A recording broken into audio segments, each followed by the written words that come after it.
is Randy again, and we are still here at Pineapple Jack's, this time talking to Mr. Alan Tecchio. How's it going? It's going awesome, guys. Thanks for the interview. So, Joe, I'm going to mainly let you take this one. You're going to let me take this one? Yeah. Well, let's see. Alan's been in every cool band that's ever existed. Pretty much. He's been in Hades. He's been in Nonfiction. That I have. He's in Watchtower. Yep. He's in Michael Pond's Silent Assassins. Yeah. What else am I forgetting? I have a band called Level Field with a couple of friends from Germany, and my bass player friend from Philadelphia area. It's actually South Jersey, Clint. And we're just doing songs on the line. We're releasing stuff one at a time. Maybe one day we'll get an actual CD out. I have another little project with Kevin from Nonfiction and two other friends called Tectonics. We only have like 2 songs right now.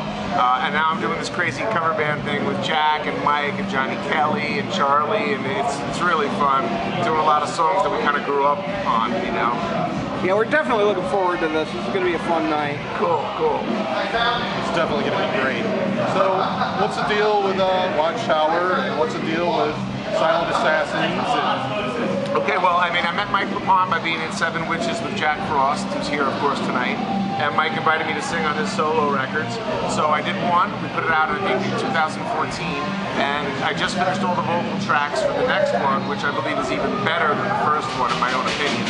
I think Mike really outdid himself with this. I mean, he's got one song that's got 2 bass solos on it. He's got a 20-minute epic song that's just super grandiose and awesome old school metal. Nice. The Watchtower stuff, we put an EP out called Concepts of Math, Book 1.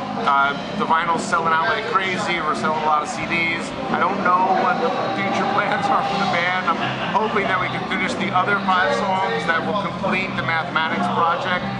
That's been really ongoing since I left the band in like 1990, 91.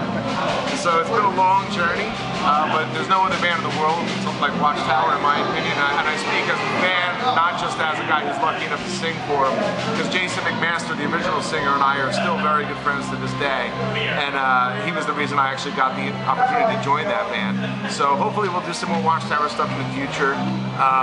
This little project, Tectonics, I told you about, Level Fields, my other band. We're just doing songs one at a time, and I'm just trying to keep that creativity flowing vocally and trying to be a better singer as time goes on.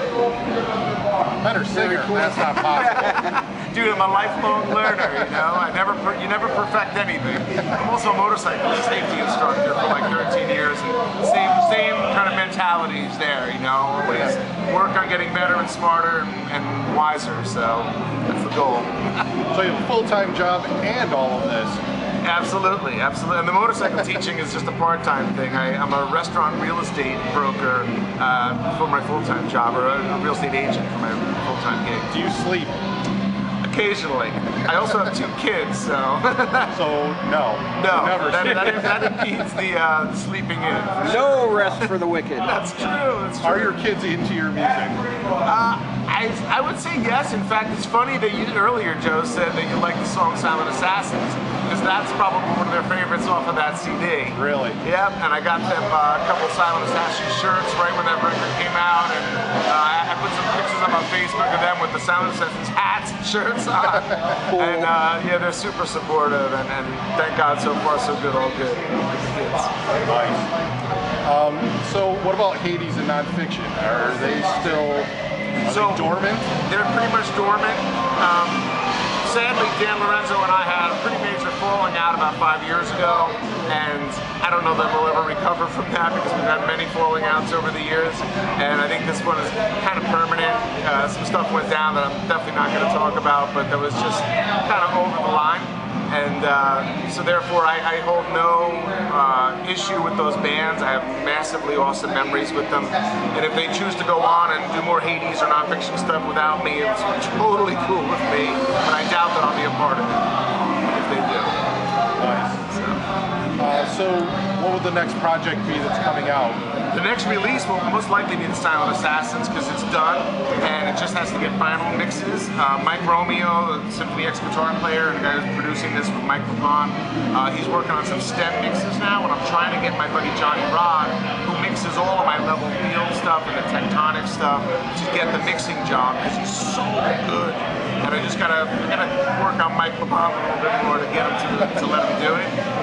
But he did one mix, which I can play a little bit after this if you want to hear it, which I think he did a killer job on, and that's probably the next thing that'll actually come out, unless I do another level field song and release that online first, which is actually likely to happen, because you can do it so quick that way. So where can you find that?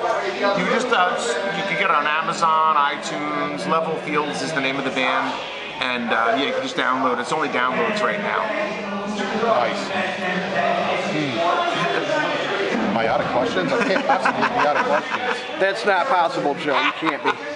You were also in Seven Witches, right? So yeah. How did that come about? So, interesting question, actually. I didn't really know Jack Frost at all throughout all of the 80s and through the 90s, actually.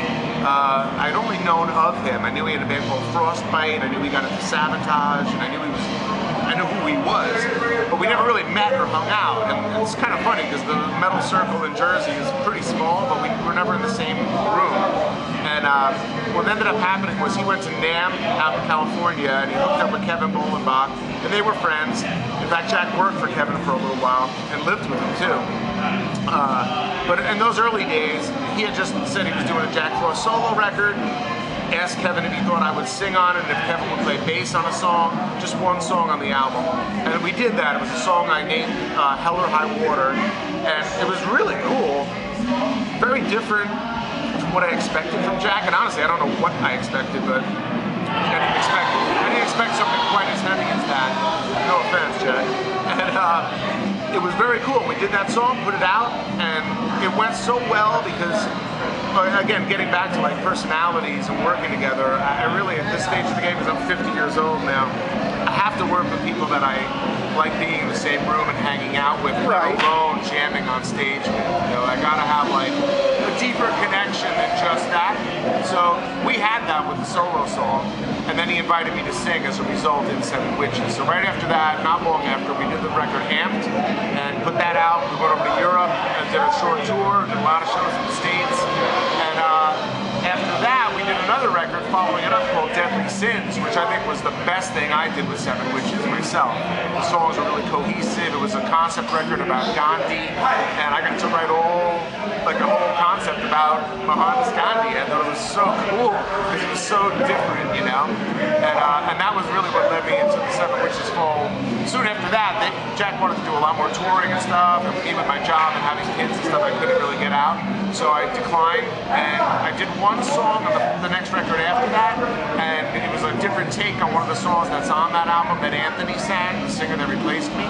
And yeah, I think he actually got back together with Rivera and did another record, and he's done a few more since I've been in the band, but obviously we stayed very close, and we enjoy each other's company, and we enjoy playing together. So here we are tonight in Rochester, New York.